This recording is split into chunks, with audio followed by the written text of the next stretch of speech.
We are personally going with a best barns shed. We also do like the idea of building it ourselves. We are trying to do a pier and beam foundation ourselves. And here is a look at a kind of ballpark total cost. This is including a lot of different things in here. What's up, everybody? Today I'm going to be talking about my plans for converting a shed to a permanent tiny house when we start our permaculture farm. So first off, what is a shed conversion?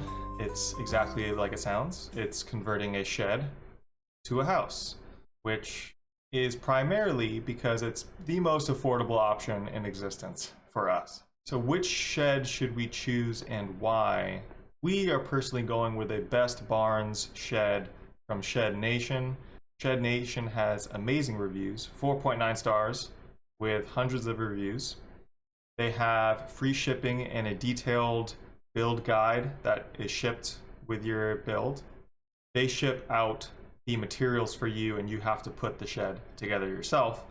But I did call them and they were extremely personable, and they were even willing to make a custom build for us for the interior second floor for no extra cost.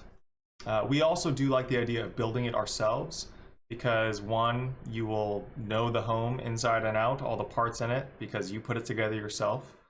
Two, we're gonna gain extremely valuable skills from building a house. Even though we're following a guide, we're still gonna have to know how to do the things as we're following the guide.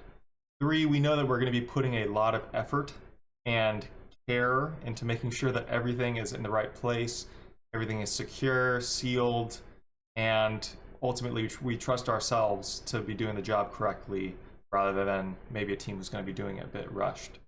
So this is the shed that we are considering. It's the Best Barns Jefferson 16 by 32 feet wood shed. As you can tell, it looks kind of like a house. And if you go to the dimensions here, it tells you how tall it is, how wide it is, and that can really help with you planning out how much it's going to cost to make the foundation and the flooring, because those are not included with the shed.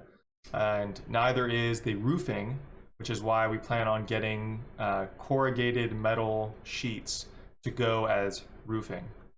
And in the photos, you can see that there's a full second story shelf.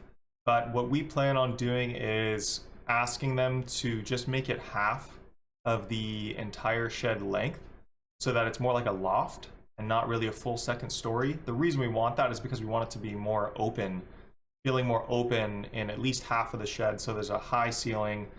Maybe we might have something there for storage along the sides of the walls, but they said that it wouldn't be any additional cost to us, because I think for them it's just shipping less materials. So that was pretty nice of them to say. And you might ask yourself, why should I do a shed conversion myself? Well, this is what we found was the most compelling reasons.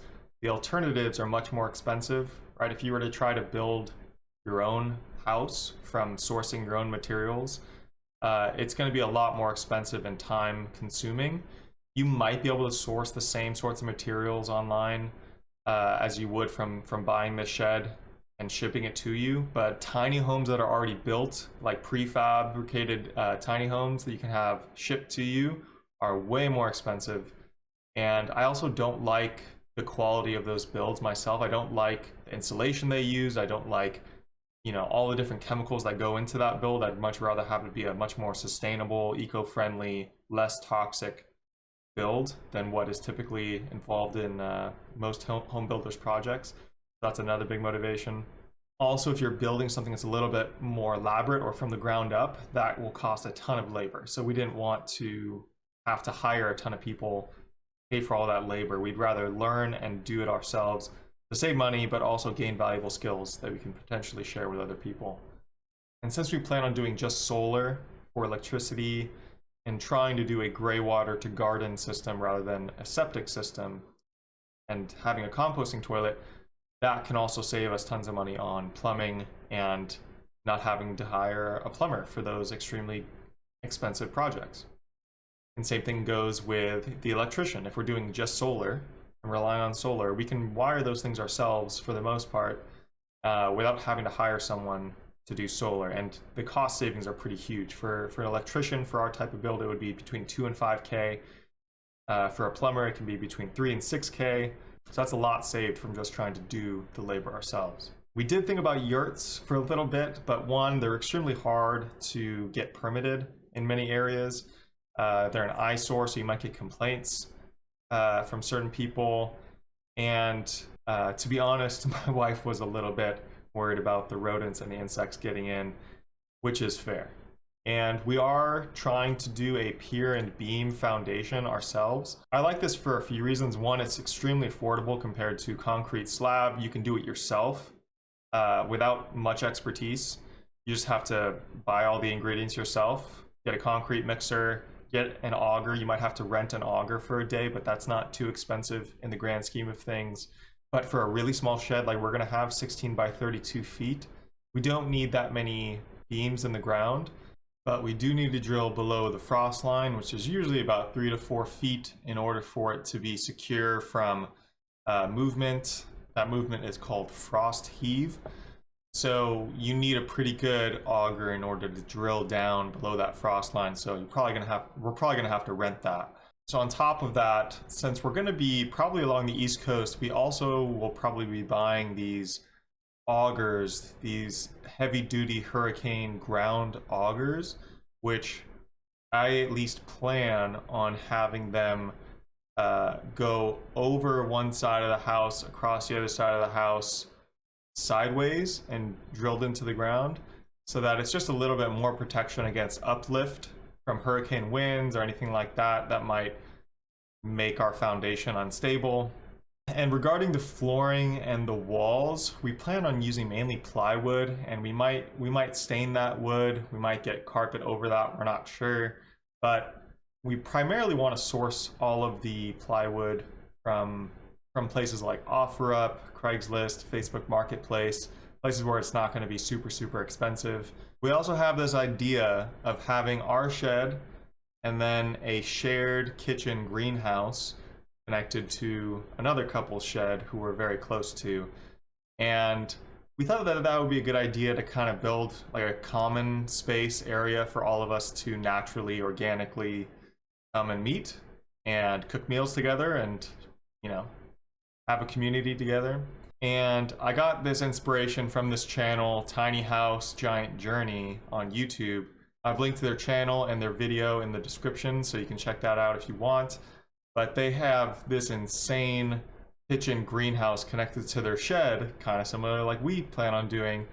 And I think it works really well. It's gorgeous, and they have so many plants in there, and it just seems like a really good idea for a kitchen, to have it be this, you know, not too expensive, large space, since we don't have that much space inside the shed. And then here is the vapor barrier we plan on getting, which is going to be about 2,000 square feet, which should cover the entire house. 6 millimeters is what was recommended. For the insulation, we do plan on using cellulose, which is made from recycled paper materials, primarily newsprint. Has a very high recycled material content, around 82 to 85%. The paper is first reduced into small pieces and then fiberized, which creates a product that packs super tight into cavities in the building. So it's very soundproof. It's biodegradable. It has a lower carbon footprint than something like fiberglass or foam insulation. And the option at Home Depot, which we've been looking at, I did the math for price per square foot, because the ceiling needs 49 R value, the floor needs a 25 R value, and the walls need a 21 R value, at least for zone 6 to 7, which is probably where we're going to be on the East Coast. And after doing all the math, it came out to about 44 cents per square foot, which is about as cheap as it gets for insulation, especially for insulation that's not going to be poisoning the air that we breathe like it might with fiberglass or with foam insulation. And here is a look at a kind of ballpark total cost for the build. This is including a lot of different things in here. The anticipated building permits, to the interior, the furniture, the driveway, garage, the tools, the greenhouse, rainwater catchment system, the solar and off-grid appliances, as well as the entire shed itself. But be aware that some of this may be way too optimistic. Who knows if we're going to be able to get the free items that we could pick up on OfferUp, Craigslist, Facebook Marketplace.